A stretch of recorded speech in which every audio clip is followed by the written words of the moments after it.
लोरिया की रहस्यमयी भूमि में, जहां हरे भरे जंगलों के ऊपर ड्रैगन उड़ते हैं और नदियां जादुई रोशनी से चमकती हैं, वहीं एक युवा राजकुमार एरियन एल्डोरिया में रहता है। उसे नहीं पता कि उसकी किस्मत एक प्राचीन भविष्यवाणी से जुड़ी है, जिसमें छुपे ताज की वापसी का जिक्र है। यह ताज, जो समय के साथ खो गया था, देवताओं द्वारा गढ़ा गया था और उसमें अपार शक्ति छुपी।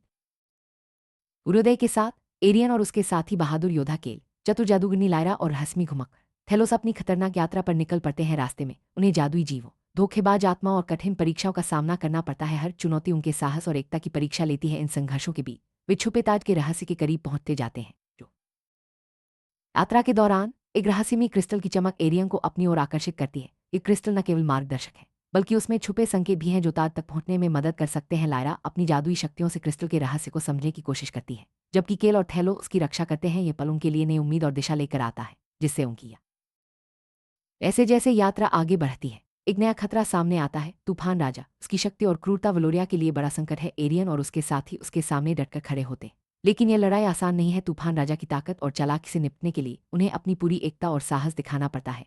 यह संघर्ष उनकी टीम को और मजबूत बनाता है। यात्रा के दौरान एक अप्रत्याशित मोड़ आता है, जब किसी करीबी द्वारा विश्वासघात होता है। ये घटना एरियन और उसके साथियों को झकझोर देती है। अब उन्हें न केवल बाहरी खतरों से, बल्कि अपने ही लोगों की चालों से भी सावधान रहना पड़ता है। इस विश्वासघात से वे सीखते हैं कि सच्चा साथी वही है जो हर परिस्थिति में साथ निभा।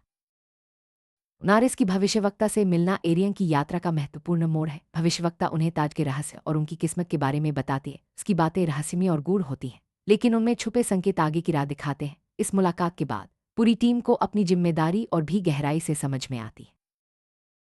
इम चांदी की झील के किनारे पहुंचती है, जहां पानी में छुपे रहस्य उनका इंतजार कर रहे हैं। झील के नीचे छुपी गुफाओं और जादुई जीवों से सामना करना पड़ता है। यहाँ उन्हें ताज के बारे में और सुराग मिलते हैं। यह स्थान न केवल सुंदर है, बल्कि खतरों से भी भरा है, जिससे उनकी यात्रा और भी चुनौतीपूर्ण हो जाती है।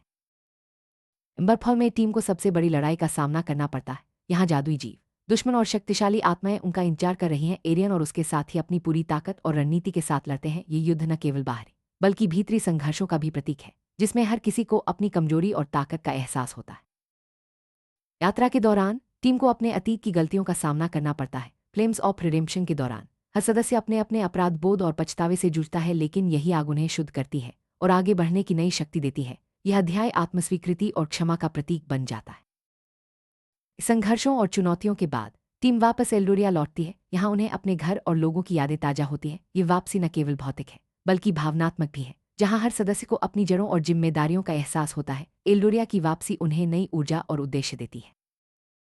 टीम फुसफुसाते जंगलों से गुजरती है, जहाँ हर पेड़ और पत्ता एक नई कहानी सुनाता है। यहाँ उन्हें प्रकृति की शक्ति और रहस्य का अनुभव होता है। जंगलों में छुपे खतरों और जादुई प्राणियों से सामना करते हुए वे अपनी यात्रा को और भी गहराई से समझते हैं। यह अध्याय आत्मखोज और प्रकृति से जुड़ाव का प्रतीक है।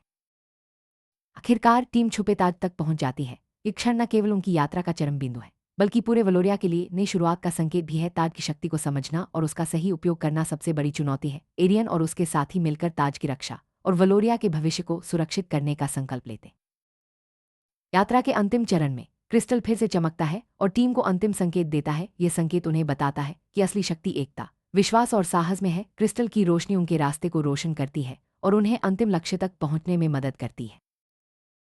भविष्यवक्ता की कही बातें अब पूरी तरह स्पष्ट हो जाती हैं। टीम समझ जाती है कि उनकी यात्रा केवल ताज तक पहुंचने की नहीं थी, बल्कि खुद को जानने और वलोरिया के लिए सही निर्णय लेने की थी। भविष्यवाणी पूरी होते ही वलोरिया में शांति और समृद्धि लौट आती है।